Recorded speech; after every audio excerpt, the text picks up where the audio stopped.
Yes. 10 bacilli per ml culture won't come positive. It is 100 bacilli. 100. Okay. Yes. So then you have to tell what is CV net and their sensitivity comes. Okay. Our shot by 1.5 minutes, madam. No more questions.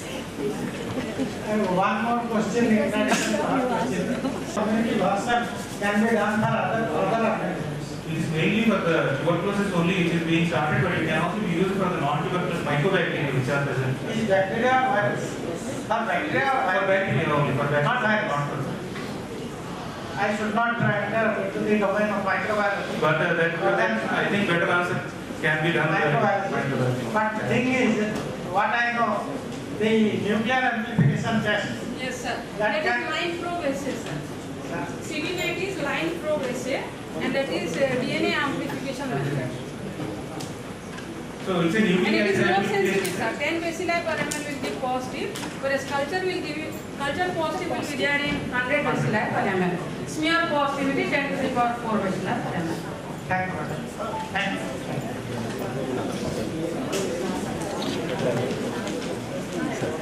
Sadhana. Now I invite Dr. O. Sadhana. Today I am here to present a case report of primary oropharyngeal tuberculosis.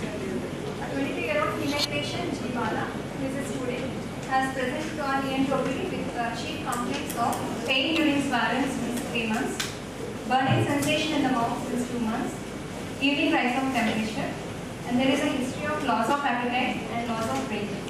There is no history of any change in the voice.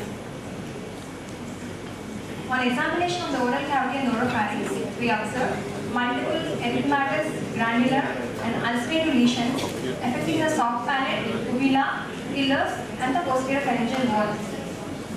So this is a clinical picture of the oropharynx, where we can see the characteristic nodular and granular lesions affecting the uvula, and the nodules can also be seen in the posterior pharyngeal wall. So we have sent the patient for throat swab and for culture and sensitivity, which revealed coagulous caused staphylococcus. Her hemoglobin was 8.4 gram percent, and ESR was raised to 95 mm per star, and her motor reaction is positive with 21 millimeters of induration. Chest X-ray was sent, and it showed a normal study. Sputum for acid was bacillus was done, and it was negative.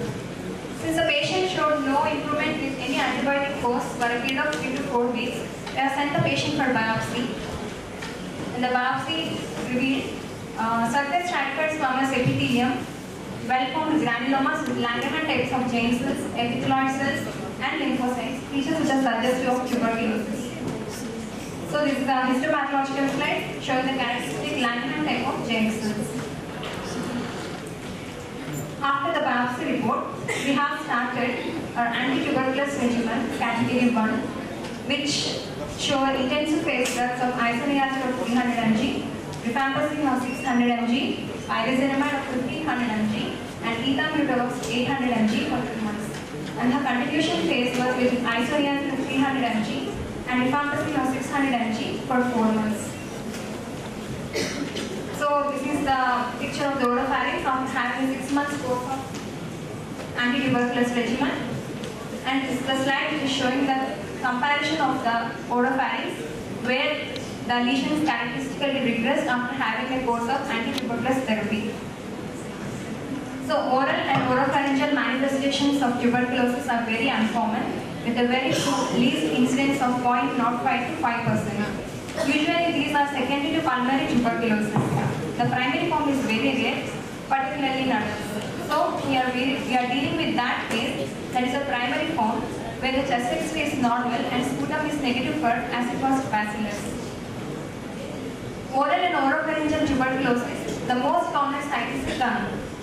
Involvement of pharynx is very rare.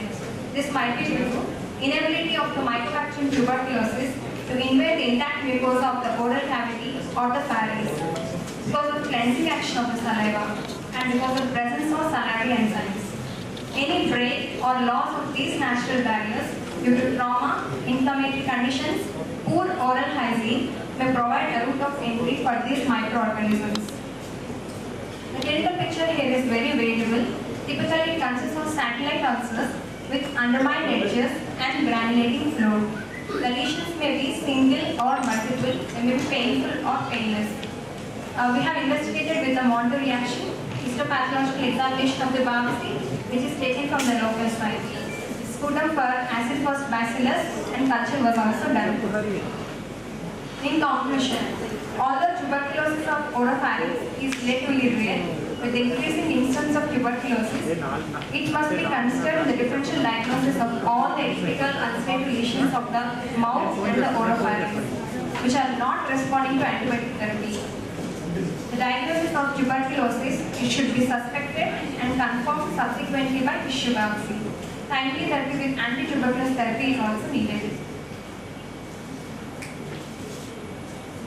Oropharyngeal tuberculosis is especially important considering any difficult diagnosis because tuberculosis it can mimic a variety of conditions like reactive and traumatic lesions, malignant tumors especially squamous cell carcinoma and lymphoma, deep fungal infections, oral manifestations of systemic diseases such as sarcoidosis and vaginous granulomatosis.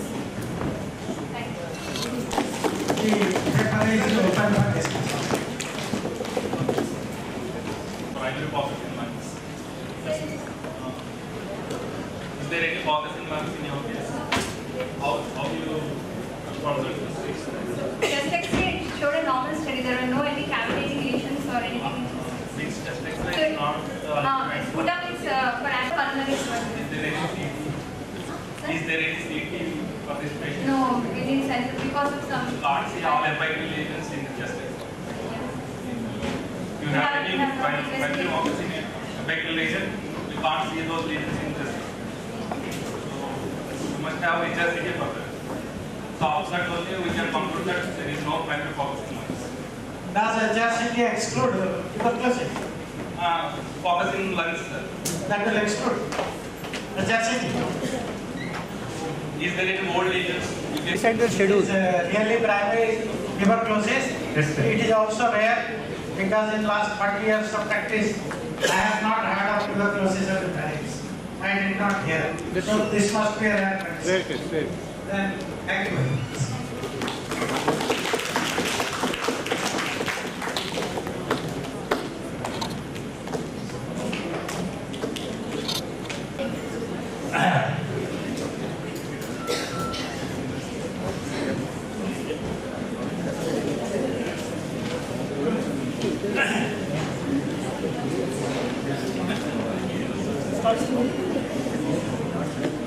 A 55-year-old male, 53 kg weight, and height 156 centimeters, with restrictive cardiomyopathy for hemioplasty,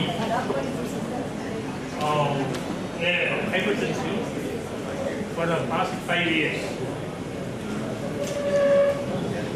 Water monitoring revealed normal sinus leak with T-wave inversions in leads 1 to 3 avial and avial.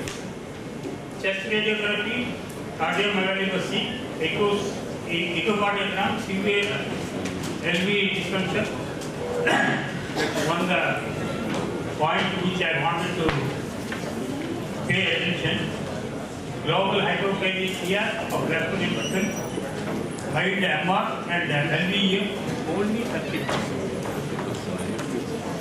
This is the ECG. Preoperatively, cardiac condition was optimized. The patient was not having any fever, and auscultation was nothing abnormal. See, either in the heart or lungs, hemoglobin was okay, that is enough. All other functions were normal. Pre-medication was given with glycopyrrolate and fentanyl. 50 mics of fentanyl, 0.2 milligram glycopyrrolate.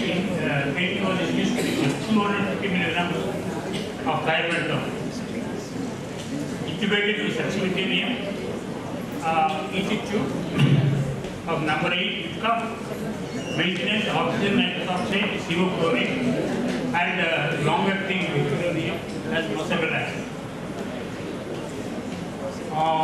In observation, while rotation during paraoperative there was wide perfusion of pulse rate between 50 low to highest 128 per minute. After 6 to 7 minutes, 10 minutes, it was settled. After 30 minutes, BP had gone to 160 by 105 to be exact. Pulse rate was settled at 150 per minute. Morphine 200 milligram IV was given. After 60 minutes, morphine again repeated. Dechiralization, that is reversal, done with neosyphin 2.5 milligram, dicophylate 0.3 milligram, unequal recovery, unequal 2 points of ringer lactate per operatively was given. Anesthesia maintained with catheter intramuscular, repeated after 6 hours. This is one condition where I want to stress focus on the EPF, which I mentioned earlier, and which is very low. Normally we not take up these cases, but we have taken up these cases. Restrictive cardiomyopathy, restrictive filling, and restricted diastolic volume. Either are both visible. Normal or near normal systolic motion. Cardiac output is low and maintained by increased filling pressure and tachycardia. Regional anesthesia, sympathetic blockade, leading to further decrease in cardiac output. Cardiac output is low and is maintained by increased filling pressure and tachycardia, anesthetizing the restrictive cardiomyopathy patient. Hence, hemodynamic challenge in the initial period. Drugs and techniques that reduce venous return, bradycardia, and decrease contractility should be avoided, and out of increased cardiac output by reducing ventricular outflow. Patients with restrictive cardiomyopathy can be managed by balanced general anesthesia, CEP guided volume replacement, vigilant monitoring, and out of hemodynamic instability. These are the references. Here, I want to tell you one thing. We have avoided regional block intentionally because the venous return is lowered and there is every chance of hypotension which cannot be compensated with other volume expanders or fluid replacement. Another thing is that it's a fixed cardiac output problem. So we have to have a minimal effect on the cardiac function. Thank you very much.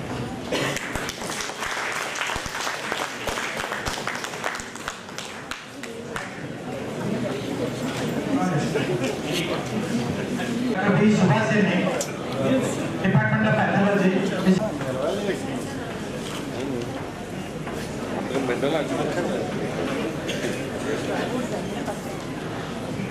Department of Pathology.